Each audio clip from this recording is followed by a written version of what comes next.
여기 계신 분들에게 이렇게 축복의 말을 했으면 좋겠습니다. 하나님께서만 주실 수 있는 은혜를 누리세요. 그리고 2020년 세상에 줄 수 있는 것이 아니라 하나님께서만 주실 수 있는 은혜들을 누리며 살아갔으면 좋겠습니다. 이 시간에 우리의 모든 시간이 주님의 것임을 함께 찬양하도록 하겠습니다.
우리의 모든 것이 다 주님의 것임을 우리가 결단의 찬양을 드리도록 하겠습니다.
저희들의 모습을 비춰볼 때 우리 안에 있는 연약함과 죄와 허물이 너무나도 큰 것임을 발견하게 됩니다. 하나님께서는 우리에게 말씀하시고 우리와 함께하여 주셨지만 우리는 추운 날씨를 핑계로, 바쁘다는 핑계로, 명절 연휴라는 핑계로 신앙생활을 게을리 했던 것을 회개합니다. 지난 한 주간 저희들에게는 뜨겁게 기도했던 모습도, 하나님을 향한 헌신과 주님의 몸된 교회를 위한 봉사의 모습도 없었습니다. 새해를 시작하면서 다짐했던 선한 결심도 하나둘씩 허물어져 가고 있습니다. 이 모든 죄와 우리의 연약함들을 하나님 앞에 참회 고백으로 내어놓을 때 우리 안에 사죄의 기쁨과 자유를 누리게 하여 주시옵소서. 이제는 하나님과 나만이 하는 죄를 겸손히 침묵 가운데 고백하는 참회의 기도를 드리겠습니다.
진심으로 하나님 앞에 참회의 고백을 드리 우리에게 주시는 하나님의 사죄의 말씀이 여기 있습니다.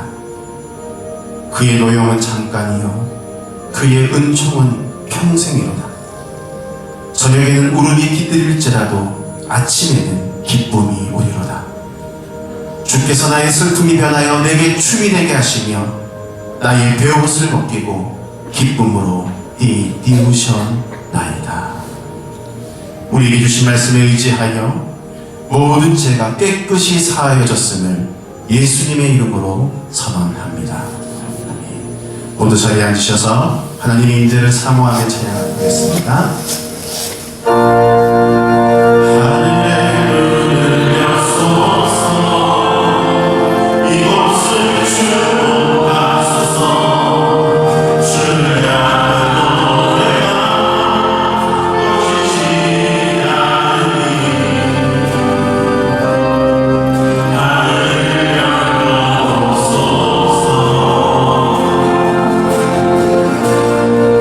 이곳에 인재하소서.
세상을 창조하시고 우주 만물을 다스리시는 자비와 사랑의 하나님 아버지, 올해도 어김없이 찾아온 고유명절과 설 연휴를 보내며 하나님의 영광을 돌리는 예배를 드리게 하심을 감사와 찬양과 영광을 돌립니다.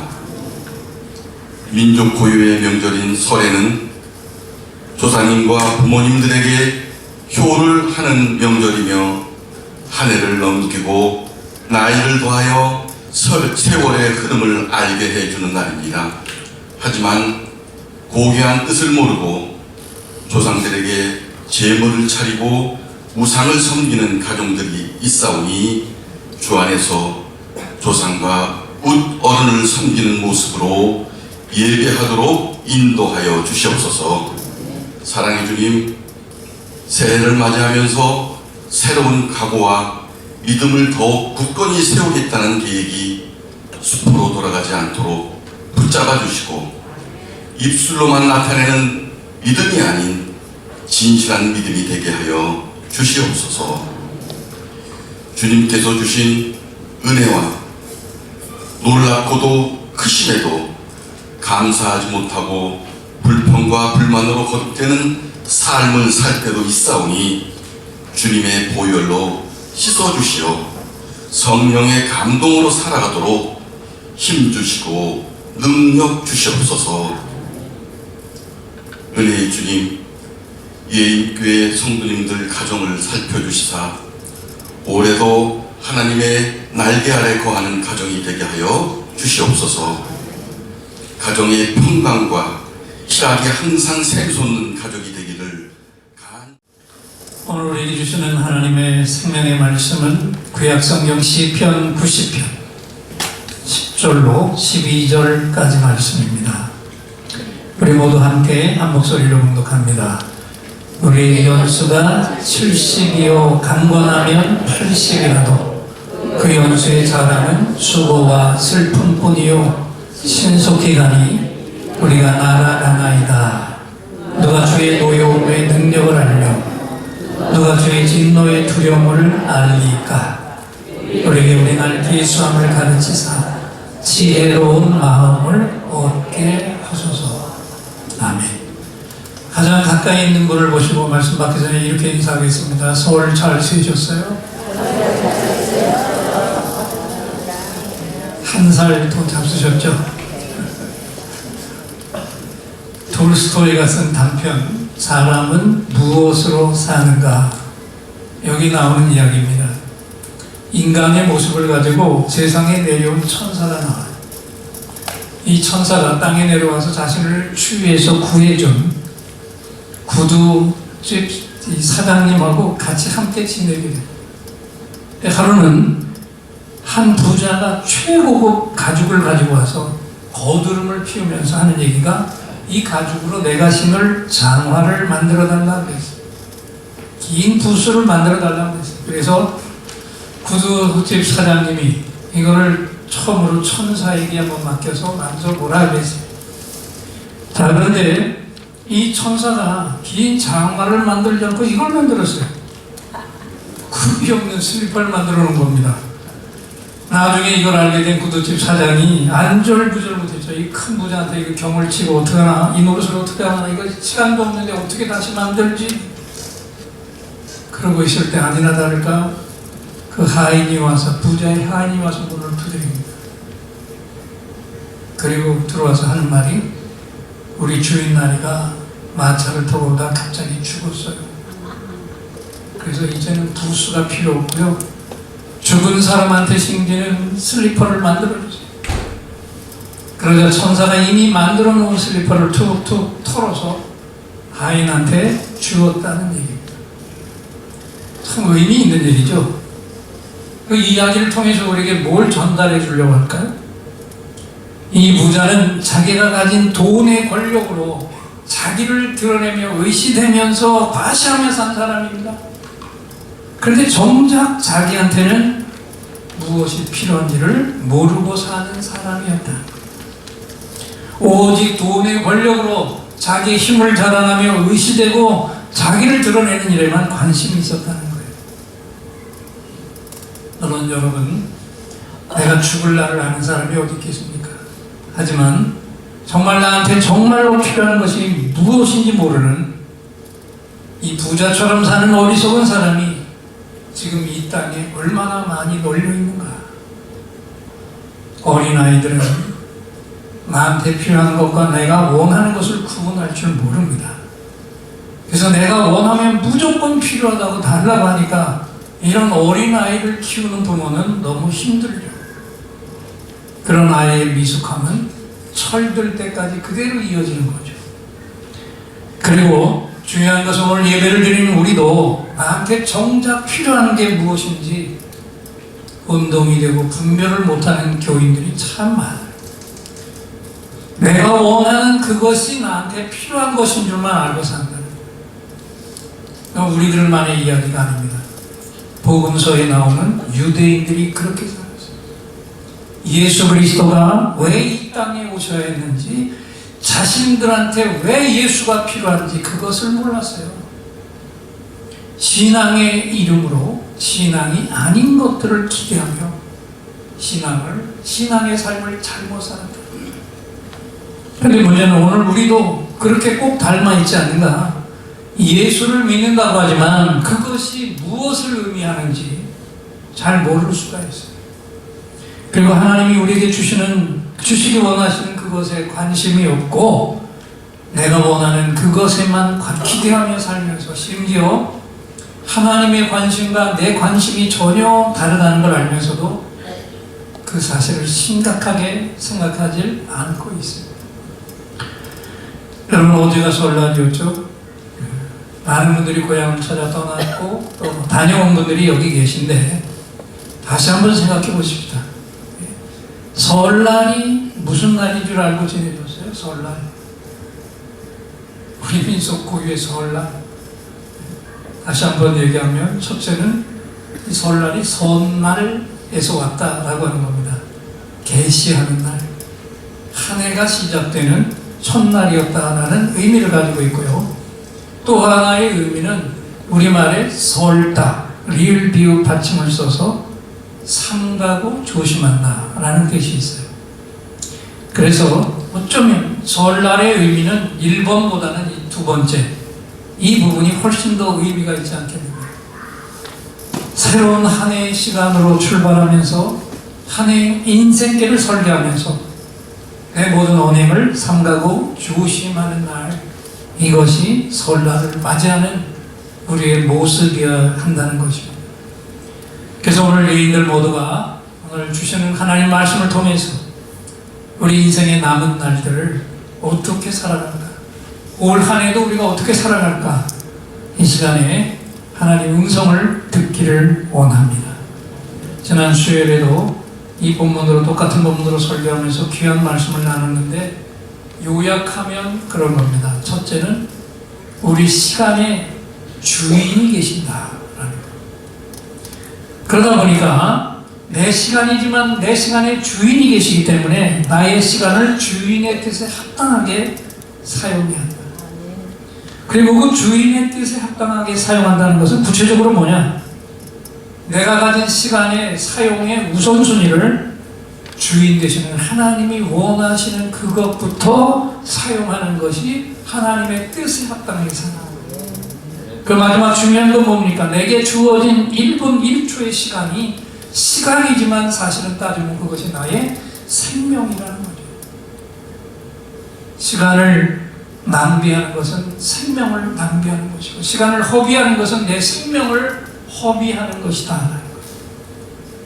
이 설교가 굉장히 중요한 것을 다시 일깨워주었어요. 그래서 저희 자신도 다시 한번 이 수요일 설교에 더 중요한 것들을 다시 붙여 준비하면서 정말 나의 시간이 나의 생명이라면 내 생명을 깎아먹는 낭비는 하지 말아야 하지 않는가, 새로운 찔림을 받기도 했습니다. 오늘 여기서 한 걸음 더 전진해서 한 해가 시작되는 설날 아침에 우리 인생의 시간을 보다도 온전하게 사용하는 길, 우리 인생 경험에 대한 하나님 말씀을 듣고자 합니다. 자, 오늘 우리가 봉독한 시편 90편은 모세의 기도라고 알려진 시편입니다. 근데 여기 제목이 이렇게 붙어 있어요. 하나님의 사람, 모세의 기도. 모세가 하나님 앞에 드린 이 기도가 하나님의 사람 모세의 기도라고 기록이 되어 있어서 3,500년이 지난 지금까지도 많은 성도들이 읽고 거기에 깊은 뜻을 이해하고 있는데, 오늘 이 말씀이 얼마나 가슴에 크게 은혜로 다가오는지 몰라요. 하나님의 사람 모세의 기도, 하나님의 사람 최성웅 목사의 기도, 하나님의 사람 아무개 집사의 기도, 이게 얼마나 중요한가 한번 생각해 보세요. 저와 여러분, 우리 예인들의 기도가 이렇게 하나님이 인정하시는 하나님의 사람의 기도, 성경에 기록될 만한 그런 기도가 되기를 주님의 이름으로 소망합니다. 모세는 여러 기도를 했어요. 먼저 우리의 약함과 죄성을 고백합니다. 그리고 하나님이 영원하신 하나님이시고 우리의 심판자가 되신다는 것을 인정하는 기도를 드려요. 그러면서 그 하나님께 우리 죄를 다 씻어달라고 부르짖어 기도합니다. 그 중에서 가장 중요한 가운데 토막이 오늘 우리가 봉독한 말씀인데, 여기 우리 인생 경영에 아주 중요한 열쇠가 들어있죠. 다시 한번 이 본문을 앞을 보시고 시편 90편 10절로 12절 오늘 본문의 말씀입니다. 한번 다시 한번 또박또박 읽어나가겠습니다. 우리의 연수가 70이요 강건하면 80이라고 그 연수에 잘하는 수고와 슬픔뿐이요 신속기간이 우리가 날아가나이다. 누가 주의 노여움의 능력을 알며 누가 주의 진노의 두려움을 알리까. 우리에게 우리 날 기수함을 가르치사 지혜로운 마음을 얻게 하소서. 자, 이 말씀을 토대로 해서 우리 인생 경영의 실패자가 아니라 승리자가 되려면 어떻게 해야 돼요? 그 첫째 진리는 무엇입니까? 우리 인생에 끝이 있다는 것을 명심하시기 바랍니다. 그리고 내 인생에 끝이 있다면 이것에 역설적으로 나는 늘 감사하며 살아요. 여기서 말씀한 우리 인생의 연수, 이게 무엇을 말하는 걸까요? 오늘 이 연수는 우리에게 죽음이 임하는 그 시간을 말했어요. 그래서 이 시간이 70세인 사람, 80세인 사람, 이제는 90세 넘어서 100세인 사람들도 있죠. 사람마다 죽는 시간이 다 차이가 납니다. 그런데 한 가지 사실은 동일하죠. 우리 모두는 다 어떻게 된다는 거예요? 우리 모두는 다 죽는다. 이 사실은 누구도 변함이 없어요. 이 세상에 죽지 않는 인생은 어디도 찾아볼 수 없습니다. 그래서 저도 어머니 아버지 다 떠나보내고 고아가 된 지가 꽤 오래됐지만, 여러분 생각해서 우리 아버지 어머니 나를 가장 사랑하신 그분들도 그 죽음으로 이별할 수밖에 없었어요. 죽음이 우리를 갈라 놓았어요. 그런데도요, 오늘 우리에게 이 죽음의 시간이 있다는 것, 이것을 우리가 진정으로 감사해야 된다. 여러분, 죽음이 있다는 것을 왜 감사해야 합니까? 그것을 설명하려면 역설적으로 뒤집어 봐야 됩니다. 만약 우리 인생에 끝나는 시간, 죽음이 없다면 우리가 지금 어떻게 살고 있을까? 모든 인생이 죽음이 없이 영원히 산다면 어떻게 살고 있을까요? 한마디로 말하면 방만한 삶, 더 나가면 오만방자한 삶, 교만한 삶, 쾌락에 젖어 사는 그런 삶을 살고 있겠죠.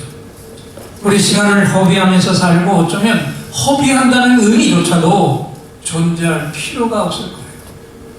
그래서 우리의 시간이 끝나는 시간이 있다. 우리가 한거할 수 없는 죽음의 시간이 있다. 이 한 가지 사실이 얼마나 우리에게 중요한 것인가. 이 사실 때문에 오늘도 우리가 우리 창조자 앞에 겸손히 설 수 있는 줄 믿습니다. 내 인생의 마지막 끝날이 있다.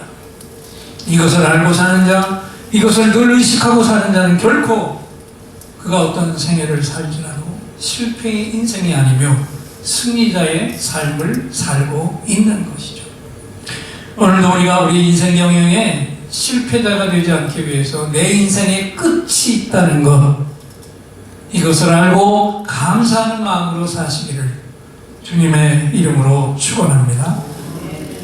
또 우리가 우리 인생 경영의 실패자가 아니고 승리자가 되기 위해서 어떻게 해야 됩니까? 오늘 말씀의 진리가 우리에게 뭘 말씀하고 있습니까? 우리 인생의 날을 계수하며 계산하며 살아야 한다. 자, 시편 90편 12절만 따로 띄어서 읽어보겠습니다. 우리에게 우리 날 계수함을 가르치사 지혜의 마음을 얻게 하소서. 하나님, 신속한 인생길에서 나의 남은 날이 얼마나 되는지 그것을 계수하며 사는 지혜를 주옵소서. 이 앞절에서 우리 인생이 70, 80이라도 신속하게 날아간다라고 했죠. 여기 연세가 계신 분들 이 말씀 크게 공감하고 계실 거예요. 저도 수요일 저녁에 얘기했나요? 작년까지만 해도 이 생각이 없었다. 근데 20년이 딱 돌아서 가만히 보니까 만 나이를 빼고 쇠는 나이를 세니까 69세예요. 내년이면 7자가 붙는다라고 생각하니까 이게 작년하고는 전혀 다른 기분이 들어오더라고. 나한테 70세가 다가오는구나. 인생 별로 살 것 같지 않은데 이제 이 황혼의 시간이 마치 날아온 것 같아요. 어쩌면 이렇게 빠른지. 중요한 건 뭐냐면 모세도 이걸 경험했다. 애굽의 화려한 왕궁의 왕자로서 살았던 시간, 미디안 광야에서 폐인처럼 살아왔던 그 시간, 또 하나님의 백성을 이끌고 홍해를 건너 광야 40년을 이끌며 약속 땅 가나안까지 이끌어온 120년이라는 시간이 파란만장하고 긴 파노라마 같은 인생이 틀림없었지만 모세에게도 그 120년이 마치 날아서 온 것처럼 빨리 왔다는 거예요. 그러면서 모세가 아주 의미심장한 기도를 하나님께 드리는 겁니다. 우리 인생의 날들을 계수하며 살게 하옵소서. 이 신속하고 빠른 인생길 속에서 이제 얼마 남지 않은 우리 인생의 날을 헤아리며 살게 하옵소서. 그래서 여러분, 이 세상에서 누가 가장 지혜로운 사람입니까? 내 인생이 얼마 남지 않은 것을 알고 이제 남아있는 그 소중한 순간을 그 시간에 가장 중요한 일을 행하며 살 수 있는 사람, 그가 바로 이 땅의 가장 행복한 인생이며 승리하는 인생의 길을 사는 하나님의 종들인 줄 믿습니다. 이 모세의 기도를 좀 더 쉽게 풀어서 이렇게 이해하면 더 쉽겠죠? 한번 읽어보겠습니다. 하나님, 나 인생의 시간이 얼마나 짧은지 그것을 알게 하시고, 그렇기 때문에 지금 이 시간에도 내 인생의 시간을 허비하지 않는 선택을 하게 하옵소서. 그래서 하나님의 지혜가 절대적으로 필요합니다. 그 지혜를 나에게 부어 주시옵소서. 이게 모세의 기도였어요. 여러분, 여기서 모세가 느꼈던 시간의 한계가 무엇이었어요? 아무리 소리를 지르고 목청을 높여도 따라오지 않는 백성들을 바라보면서 내 힘으로는 정말 불가능하구나, 이것을 모세는 경험하고 또 경험하고 있었어요. 그래서 오직 전능하신 하나님, 이 하나님의 능력과 지혜가 없으면 어떤 것으로도 이 백성들을 온전히 이끌 수가 없다는 것을 알고, 그래서 담대하게 부르주셨어요. 자, 모세가 드린 기도를 우리가 의미를 잘 살펴봤는데 더 리얼하게 기도를 한번 드려볼까요? 우리의 기도도 여기에 해당이 되니까 앞을 보고 다시 한번 읽어보겠습니다. 하나님, 나의 남은 인생이 길지 않은데 그 안에 아버지께서 나에게 맡기신 사명을 감당하려면 아버지의 지혜가 필요합니다. 나에게 지금 그 지혜를 부어 주시옵소서. 아멘. 여러분, 근데 여기서 중요하게 봐야 되는 게 있어요. 모세는 능력자죠. 뛰어난 지도자입니다. 통찰력을 가진 지도자였는데 이 모세와 같은 능력자도 이런 기도를 드려야 할까? 그렇다면 저와 여러분은 모세보다도 더 강력하게, 더 간절하게 이 하나님 지혜를 구해야 하지 않겠습니까? 옛날 서양 궁궐에는요, 왕 곁에서 왕의 말 상대를 해주는 방대들이 있었답니다.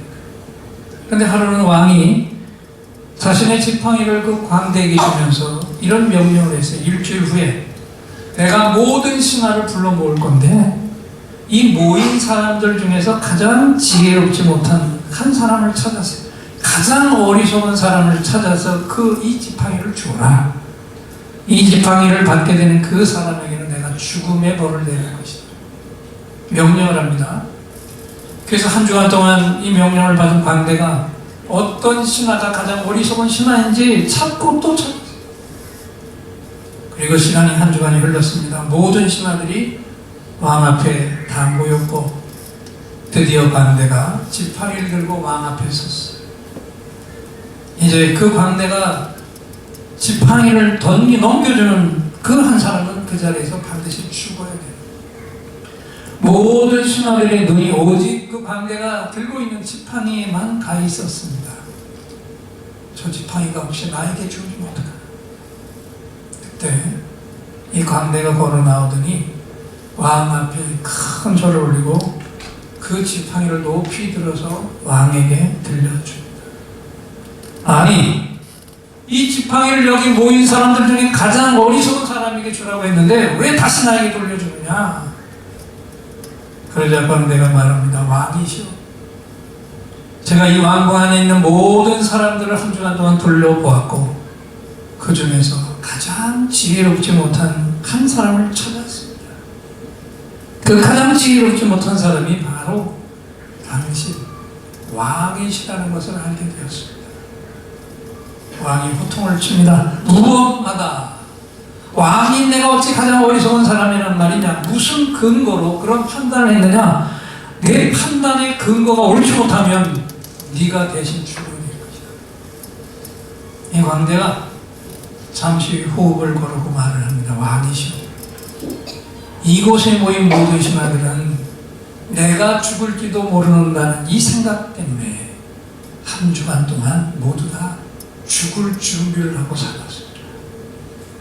그런데 오직 한 분만, 왕이신 당신 한 분만 내가 죽을지도 모른다는 생각 없이 이 자리에 오셨기에 저는 왕이시야말로 이 모인 사람들 중에 가장 어리석은 사람이라고 판단을 했습니다. 사람이 죽음을 준비하지 않고 사는 이것이 가장 지혜롭지 못하며 가장 어리석은 인생이 아니겠습니까? 그렇죠, 여러분? 이 세상에서 가장 미련하고 어리석은 인생이 어떤 사람입니까? 내가 죽을 것이라는 생각을 전혀 하지 않고 사는 사람, 그래서 내 죽음을 전혀 준비하지 못하고 사는 그 사람이 가장 어리석은 사람. 모세는 바로 이것을 대비하면서 하나님 앞에 진실한 기도를 드립니다. 우리에게 우리날 계수함을 가르치사 지혜의 마음을 얻게 하옵소서.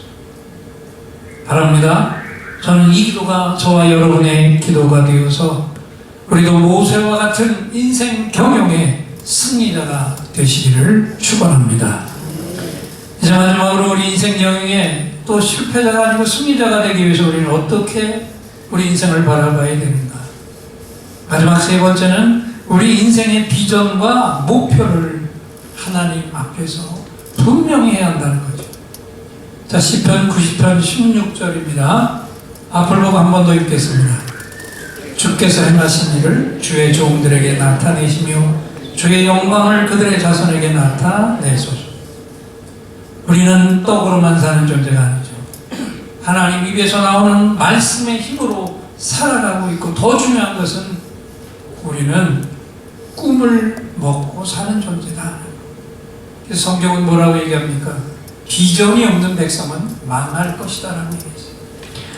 가야 할 목표가 없는 백성, 이것은 아무리 넘어짐이 없이 평탄한 길을 걸어가고 있어도 그 인생은 실패의 인생이 틀림없고, 반대로 가야 할 목표를 붙든 백성들은 그 가는 길이 너무 힘들고 고통스러워도 그 길은 반드시 승리의 길이라는 이 사실. 여러분, 한정된 시간을 사는 우리는 지금도 시간 나의 삶을 돌아봐야 할 줄 믿습니다. 정말 나의 삶이 하나님 손에 붙들려서 온전하게 쓰임을 받고 있는지 아닌지 이것을 이 한 주간 동안 늘 점검하면서 하나님의 뜻에 바로 세워가요. 시인 김준태라는 분이 쓴 감꽃이라는 시가 있어요. 아주 짧은 시인데 한번 들어보세요. 어릴 적엔 떨어지는 감꽃을 샜지. 전쟁통엔 죽은 병사들의 머리에 세고 지금은 엄지에 침 발라 돈을 세고 있지. 그런데 먼 훗날엔 내가 무엇을 셀까 몰라. 아주 짧은 시예요. 시골에서 자란 이 사람이 어릴 적에는 감꽃이 떨어지는 그 숫자를 세웠어요. 그리고 좀 더 나이가 들어보니까 전쟁이 터져가지고 전쟁을 해서 죽은 병사들의 시체를 세웠고, 현재는 그래도 자리가 안정되어서 많은 돈을 벌어서 자기가 벌어들인 돈을 세고 있는데, 가장 중요한 마지막 결론이 뭡니까? 앞으로 내 인생의 미래에서는 내가 과연 무엇을 세고 있을까? 여러분, 이것이 이 시인만의 고민입니까? 우리 모든 인생들의 고민이고 풀어야 할 숙제가 맞습니다. 이 해답이 무엇일까? 이 해답을 모세가 주고 있습니다. 모세가 가졌던 가장 큰 목표, 그것은 바로 하나님의 영광, 바로 이것이었습니다. 할렐루야. 다시 한번 시편 90편 16절을 앞을 보고 읽겠습니다. 주께서 행한 일을 주의 종들에게 나타내시며 주의 영광을 그들의 자손에게 나타내소서. 아버지요, 당신의 행하신 일을 우리에게 나타내시옵소서. 당신의 영광을 우리 자손들에게 나타내 보이시옵소서. 이 기도는 한마디로 말하면 한번 따라합시다. 나를 통해 아버지의 영광이 나타나게 하시옵소서. 바로 이 기도였어요. 우리의 비전이, 우리 걸음의 목표가 아버지 하나님이 원하시는 것과 일치할 때 그곳에서 오늘도 나타나는 것은 하나님의 영광인 줄 믿습니다. 묻습니다. 여러분은 정말 하나님이 주시는 내 인생의 비전을 정확하게 붙드셨습니까? 이제는 여러분의 인생 목표가 흔들림 없이 한 방향에 고정되어 있는가, 그것을 돌아보세요. 미국에서 한때 세계적으로 가장 높은 빌딩이 있었죠. 엠파이어 스테이트 빌딩입니다. 102층으로 지어졌습니다. 여러분, 이 빌딩이 왜 102층인지 아십니까? 1620년 9월 7일 신앙의 자유를 찾아서 66일 동안 대서양을 건너신 대로 매사추세츠 플리머스 항구에 도착한 102명의 청교도를 기념하기 위해서 빌딩을 졌는데 102층을 똑같은 높은 건물인데 이 빌딩과 정반대의 의미를 가진 건축물이 있습니다. 평양 대동강변에 세워진 주체탑에 25,550개의 돌로 세워졌다고 하는데 왜 그 돌을 그 많은 숫자를 썼는지 아세요? 김일성이가 태어나서 세상에 날아온 날수 70년에다가 365일을 곱한 숫자예요. 여러분, 한번 똑똑히 보세요. 인생이 무엇을 향해 달려왔는가, 여기에 따라서 이렇게 극단적인 차이가 나지 않습니까? 믿음이 신실했던 청교도들은 건물 하나를 세워도 창조주 하나님의 역사를 기념하면서 그 영광을 드러내려고 건물을 지었는데, 하나님이 없는 자는 한다는 것이 고작 자기 자신을 드러내는 것입니다. 그래서 오늘도 저와 여러분, 내가 무엇을 위해 살고 있느냐, 이것은 오늘 우리에게 이 땅을 살며 가장 중요한 명제가 된다는 것. 여기에 대한 해답은 이 귀절 하나로 다 결론을 내릴 수 있겠죠. 고린도전서 10장 31절을 앞을 보고 함께 읽겠습니다. 그런즉 너희가 먹든지 마시든지 무엇을 하든지 다 하나님의 영광을 위하여 하라. 할렐루야. 그래서 이제 우리 말, 일, 행동 무엇이든지 다 하나님의 영광이 드러나시기를 주의 이름으로 축원합니다. 대부분의 사람들은 미켈란젤로의 이름을 기억하지만 그의 스승 보톨도 지오반이라는 이름은 기억을 못해요. 어느 날 이 스승 보톨도가 어린 제자를 데리고 물었어요. 너는 위대한 조각가가 되기 위해 무엇이 필요하다고 생각하니? 미켈란젤로가 재능과 기술을 더 닦아야 된다라고 대답했어요. 그랬더니 이 스승이 그 기술만, 재능만 갖고는 안 되고 네가 무엇을 위해서 그 능력을 써야 될 것인지 결정을 해야 된다. 그리고는 이 어린 소년을 데리고 거리로 나갑니다. 처음에 데리고 간 것은 술집입니다. 술집 입구에 세워진 조각상을 보여주면서 이 조각상 참 아름답지? 근데 이 조각은 술을 마시는 사람들을 위해 세운 것이지. 그리고 이번에는 거대한 성당으로 데려가서 그 앞에 있는 조각상을 보여주면서 물었어요. 넌 이 천사의 조각상이 마음에 드니? 아니면 아까 그 술집 입구에 있었던 그 조각상이 마음에 드니? 똑같은 조각인데 하나는 하나님 영광을 위해서, 하나는 사람의 쾌락을 위해서 세워졌단다. 다시 한번 묻겠는데 넌 내 기술과 재능을 무엇을 위해 쓰길 원하니? 스승의 물음에 어린 미켈란젤로가 대답합니다. 저는요, 하나님을 위하여, 하나님을 위하여, 하나님을 위하여 쓰겠습니다. 할렐루야. 여러분, 올 한 해 동안 여러분의 시간이, 여러분의 생명이 오직 하나님의 영광을 드러내는 일에 초점을 맞추고 살아가시기를 축원합니다. 내 인생이 길지 않고요, 또 길어도 신속히 지나가. 나의 남은 날이 얼마인지 계산하면서 살아야 되는데 여기에 하나님의 지혜가 절대적으로 필요하죠. 그 지혜를 시간시간 구하시고, 그러면 여러분을 통해서 하나님의 영광이 반드시 나타날 것입니다. 이 승리의 삶을 사는 여러분이 되시기를 우리 주님의 이름으로 축원합니다. 오늘 말씀을 기억하면서 이 시간 이 찬양을 하나님 앞에 올려드리겠습니다. 지나온 모든 세월들 돌아봐도 그 어느 것 하나 주의 손길 안 미친 것 전혀 없네. 하나님 한 번도 나를 실망시킨 적 없으시고 언제나 공평과 은혜로 나를 지키셨습니다.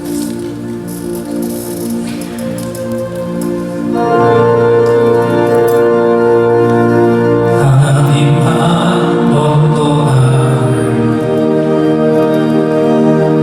실망시킨 적 없으시고 언제나 공평과 은혜로 나를 지키셨네.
인생의 날의 끝이 있기에 우리의 남은 날들 시간을 계산하며 사는 지혜를 부어 주시옵소서. 우리 시간이 우리의 생명이고 이 시간 생명의 주인이 하나님이시오니 하나님 뜻대로 우리 시간을 우리 생명을 먼저 사용하게 하옵소서. 내 시간의 우선순위를 하나님이 주신 비전과 목표부터 사용하며 살게 하옵소서. 그래서 이번 주에도 한 영혼 사랑하고 그 영혼 꼭 구원하게 하시고 몸된 예의재단의 헌당도 주님 손에서 가장 아름답게 온전하게 이루어지게 하옵소서. 예수님의 이름으로 기도합니다. 오늘 우리 하나님 아버지께서 인생의 날을 계산하라 이 말씀을 선포해 주셨습니다. 우리 예인들의 감사합니다. 할렐루야 박수로 환합하겠습니다. 감사합니다. 할렐루야. 이제 또다시 하늘로부터 특별한 선물이 임하시는 시간이죠. 이 자리 나오실 때 긴급히 응답받을 기도 제목을 가지고 온 분들, 또 깊은 상처의 치유가 필요한 분은 두 손을 가슴에 얹어주시고, 몸에 질병이 있는 분은 그 약함이 있는 부분에 손을 얹으십시오. 이 종이 여러분의 치유와 응답을 위해 한곡한 온 찬양을 온 힘을 다해 하나님께 올려드리고, 이 찬양을 받으시고 응답을 주시는 하나님의 그 놀라운 선물을 확신의 찬양으로 선포할 때 이 시간 최고의 치유, 최고의 응답이 부어질 것입니다. 믿음의 손을 얹으시기 바랍니다.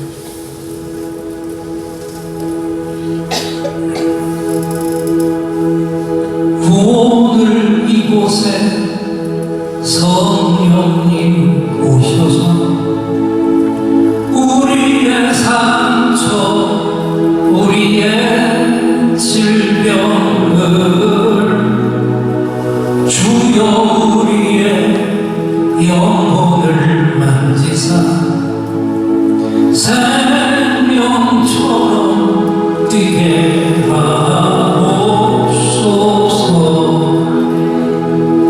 여기 이 시간 치유의 찬송을 마음의 귀로 영혼의 눈으로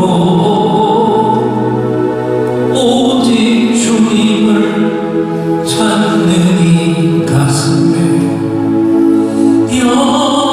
영원하신 분을 만나리라. 아픈 사람들 여기에 있어요. 이 노래 듣고 소망을 가져요. 주여 불쌍히 여기어 주시사 치유의 힘 닿게 하옵소서.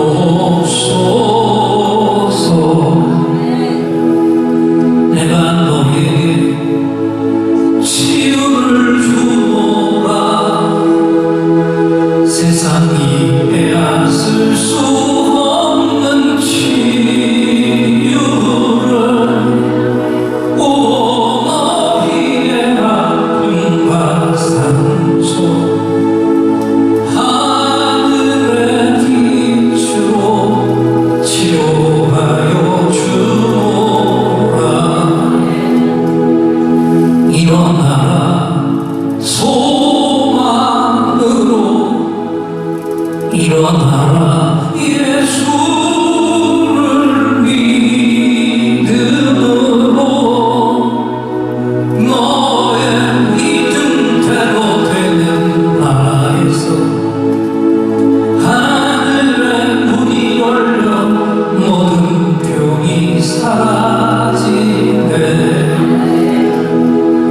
하늘의 문이 열려 모든 문제 응답되네. 예수 안에서 치료하소서.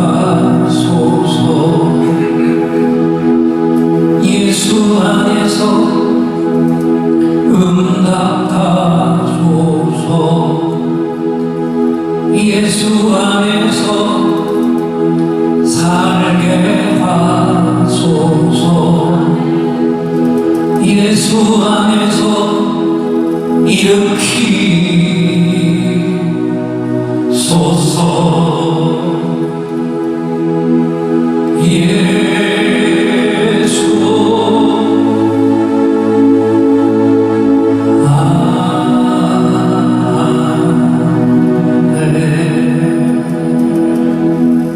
내가 채찍에 맞음으로 너희가 나음을 입었도다.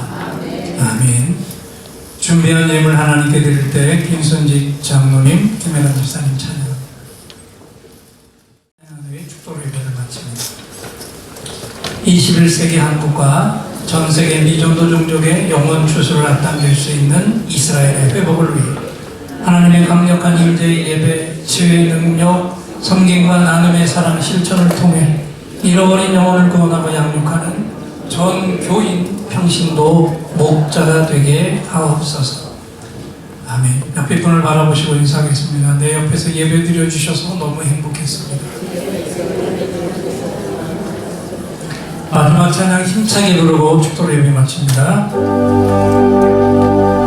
약할 때 강한 대신에 나의 보배가 되신 주 나의 모든 것 주 안에 있는 보물을 나는 포기할 수 없네. 주 나의 모든 것 십자가 죄에서 하셨습니다. 십자가 죄에서 하셨네. 주님의 이름 찬양해. 주 나의 모든 것 쓰러진 나를 세우고 나의 빈상을 채우네. 주 나의 모든 것. 두 손을 높이 드십니다. 예수 어린 양 존귀한 이름. 예수 어린 양 존귀한 이름.